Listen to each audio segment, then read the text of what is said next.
Hi, this is Mark Matuleit for Peter A. Silbermann Schule, and in this video I would like to introduce to you another easy care houseplant.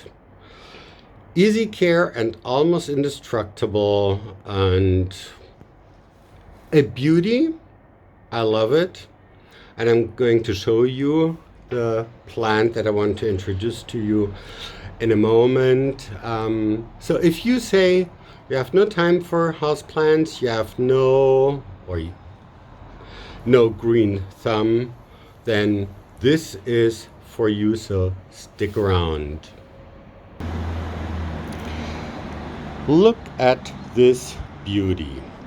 This is Sansevieria, also known as the snake plant or mother-in-law tongue plant, or just mother-in-law tongue.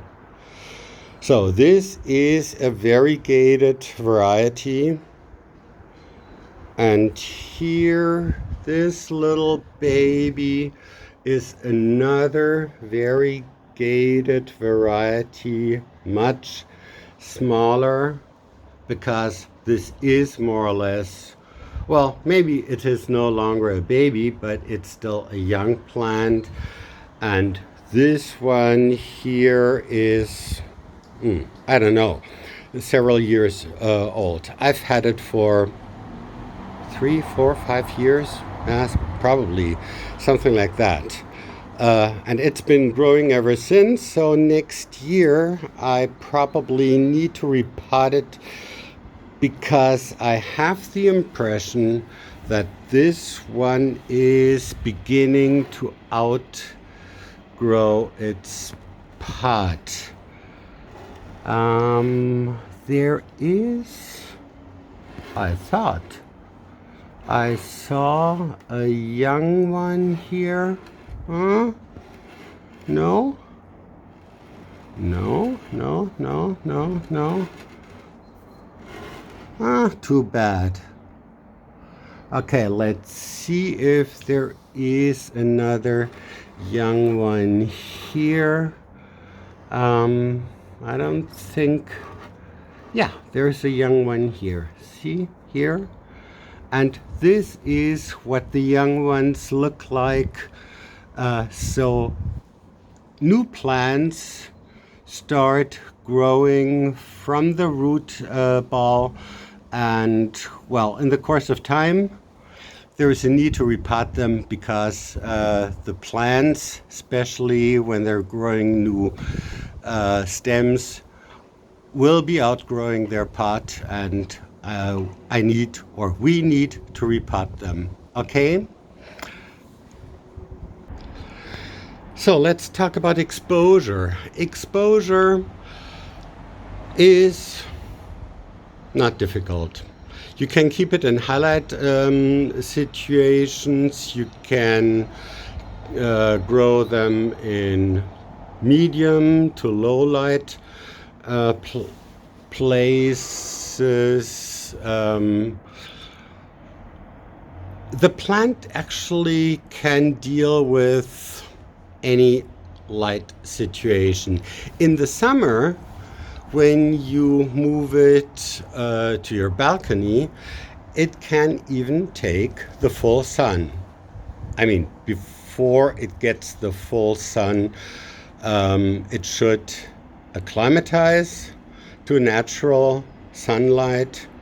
So don't place it into direct sunlight right after you moved it from an indoor situation to an outdoor situation, but once it has acclimatized to growing on your balcony, it can also take full sun. These plants are truly easy care plants, almost indestructible if you don't overwater them and cause the root ball to rot out. Now, when you look closely, you will see these are both sitting in a mineral mix. This is not soil-based. This is a mineral mix. And you see granulated clay and the black material is lava rock. So this is a mix of granulated clay and lava rock. Both allows for excellent drainage, and this is what these plants need. They need excellent drainage because any excess water that stays or keeps the root ball too wet for too long a period of time will rot the plant out, and then it will be dead. So then nothing indestructible. All right, so water the plant maybe once every 2 weeks. The plant wouldn't even mind watering once every 3 weeks. I usually, well, the small ones here, because there is so much plant in so little pot, I water this one probably once every 10 days. The huge one here, I water, well, once every 2 weeks, 2 to 3 weeks. In the summer, when our rooms heat up to 26, 27 degrees centigrade, I water probably once a week. But in the fall, in the winter, into spring, when we have 20 degrees Celsius in our apartment, then I only water once every 2 or 3 weeks. Okay, so it can take full sun. The variegation is exactly what you see here. There's a dark green stripe, the center of the leaf, and then these yellow margins, right? The yellow fringes here. This is called variegation. So plants, bicolor plants such as this, or even this here, this is called variegation.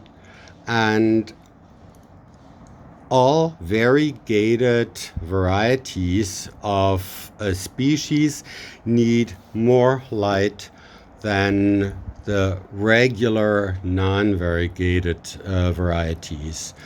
So if you get a snake plant which is all green, it can take low light positions better. This variegated variety should not be given a low light. Medium light is okay. Low light, I wouldn't do that. Rather give it a high light or medium light position. So in terms of watering, you can water this with regular tap water. I water mine with filtered water, but regular tap water is okay. Don't give it water which is ice cold. It should be probably lukewarm or half the temperature of, well, room temperature. Room temperature is a good choice. Okay, so this will not shock the plant.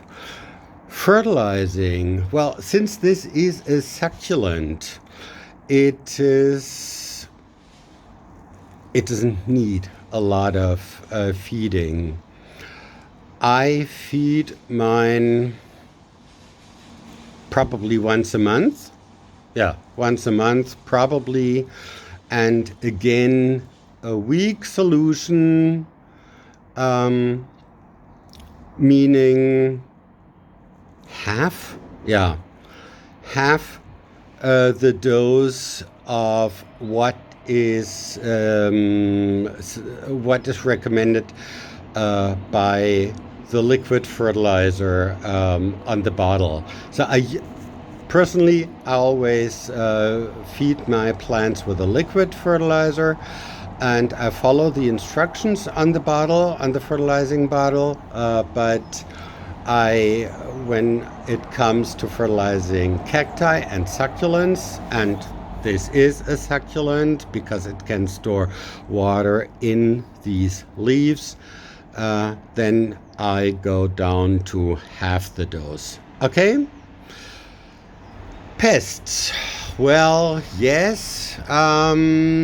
I've heard of people that say they've seen their plants, they've seen pests on their plants.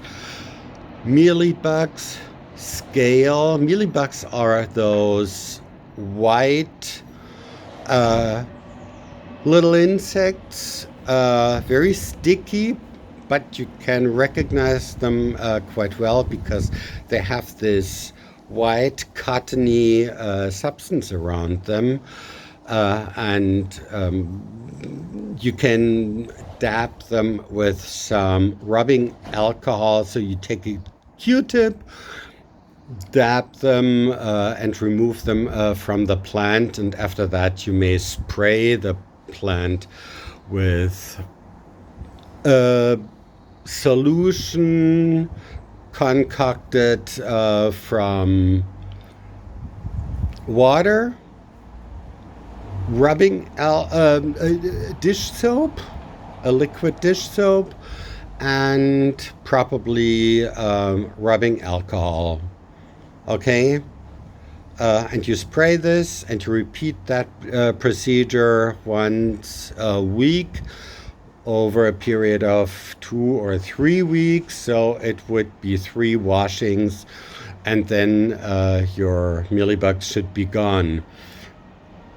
A rare incident. I've never had any pest on this or that plant, or on the third one that I've not brought out here, because these ones are my beauties, and I wanted to introduce you to my beauties.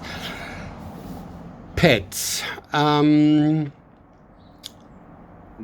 No interest. Absolutely no interest, because these leaves are very, very firm, leathery, and they are not attractive.